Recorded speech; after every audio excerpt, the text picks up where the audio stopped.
En el contexto de la dimensión informarse de las herramientas para desaprender y aprender, la observación es sin lugar a duda una de las más importantes. Observar es un proceso habilitado por el sentido y capacidad física de la vista, que enfoca y concentra la atención de la persona, generalmente por un tiempo breve, sobre aspectos específicos y notables de objetos, hechos o procesos, a fin de captar información relevante para lograr un determinado objetivo. En este primer apunte aprenderemos que la utilidad de esta herramienta es mayor cuando forma parte de un proceso más amplio, por ejemplo, de aprendizaje o solución de problemas. Propondremos algunas de las características de esta herramienta a fin de poder aplicarla adecuadamente y te invitaremos a realizar un primer proyecto para una mejor comprensión y uso de esta extraordinaria capacidad.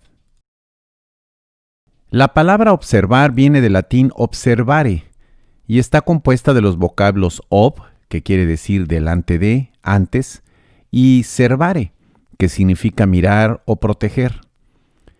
Se ha dicho que el sentido de observar, percibir o notar es de mediados del siglo XVI, significando la noción de ver y notar presagios.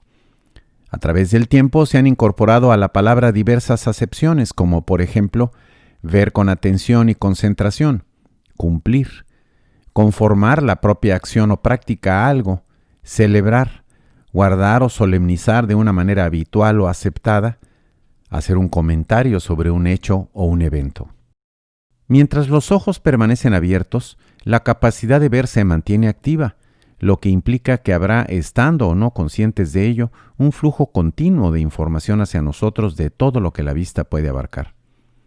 La capacidad de ver es fundamental para ubicarnos en relación con los espacios y todo lo que contienen, que constituye el entorno que nos permite vivir.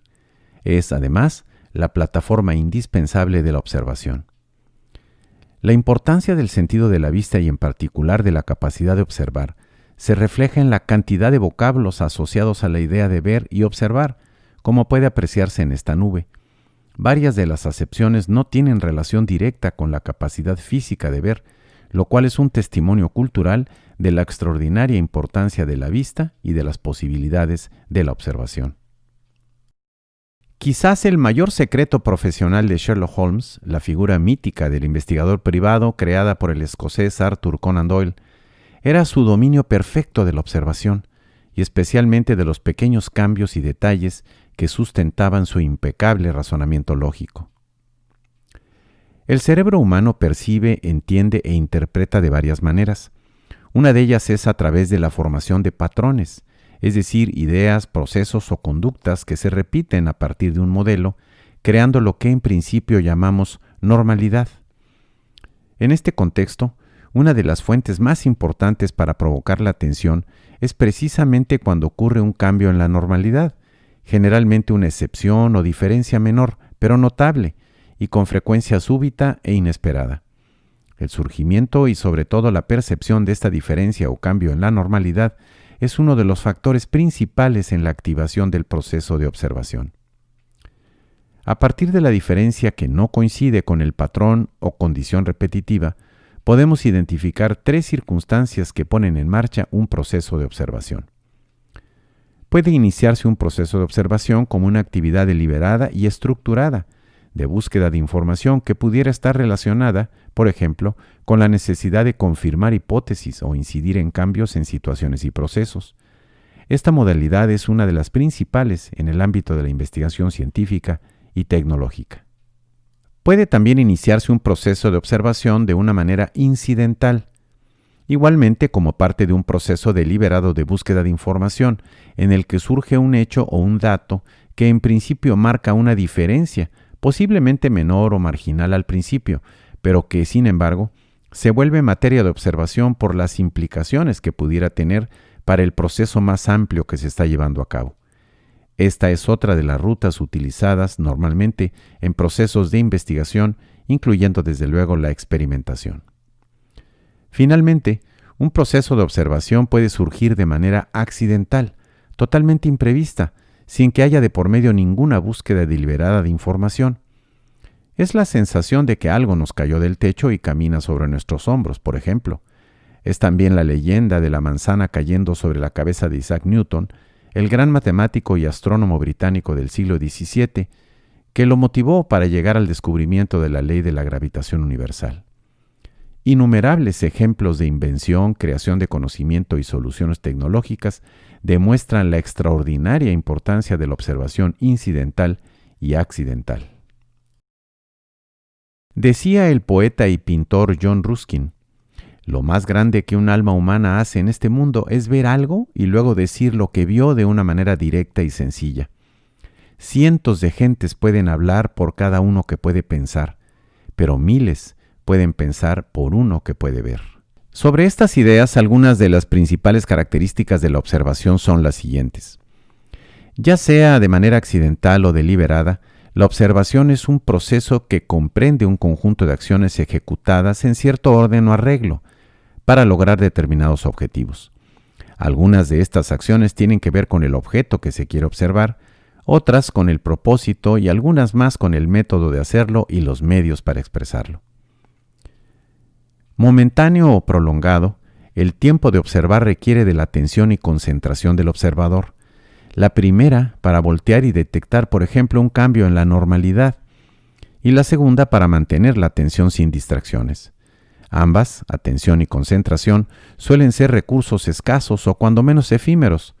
Factores como el cansancio, otras ocupaciones, circunstancias y necesidades personales, así como los tiempos en el comportamiento de lo que se está observando, hacen que la observación sea temporal. Es prácticamente imposible que dos personas vean exactamente lo mismo, aunque estén viendo lo mismo, debido, por ejemplo, a la influencia de los demás sentidos y de aspectos tan diversos como experiencias previas, emociones, circunstancias del momento, intereses, etc. Sin embargo, la comunicación de observaciones, es decir, la intersubjetividad, complementa y enriquece la observación individual y aumenta las posibilidades de lograr una observación más objetiva. En la observación, como en otras herramientas para desaprender y aprender, la búsqueda de objetividad tiene mucho más que ver con la claridad ética que con la aplicación de técnicas. El proceso de observación da lugar a un flujo selectivo de información hacia el sistema nervioso y el conjunto del organismo, interviniendo en ello la memoria, al igual que otros sentidos y capacidades intelectuales. El objetivo de la búsqueda y obtención de información permite filtrar la cantidad, tipo y calidad de la información que se recibe. El funcionamiento de la observación requiere de alguna forma de registro y sistematización de la información que se obtiene. El registro implica anotar o expresar lo que se capta por cualquier medio. A su vez, la sistematización es el proceso de convertir un conjunto de partes en un todo, lo que implica establecer las relaciones e integración que den congruencia y sentido en el conjunto de cada elemento de información. La observación carecería de sentido si no hubiera interés de lograr un objetivo, lo que es característico no solamente de esta, sino de todas las demás herramientas para desaprender y aprender. El proceso de la observación adquiere propósito, método y viabilidad como parte de otros procesos más amplios de aprendizaje, expresión y solución de problemas. El primero de los proyectos correspondiente a este apunte se titula ¿Tu observación es una observación? El objetivo es contrastar la definición que se propone en este apunte con la que tú le das al mismo proceso para ratificar o rectificar aspectos de ambas definiciones. Localiza el documento en formato PDF de los proyectos en esta misma página del sitio de las herramientas. Como se indica en todos los apuntes, ninguna actividad es obligatoria.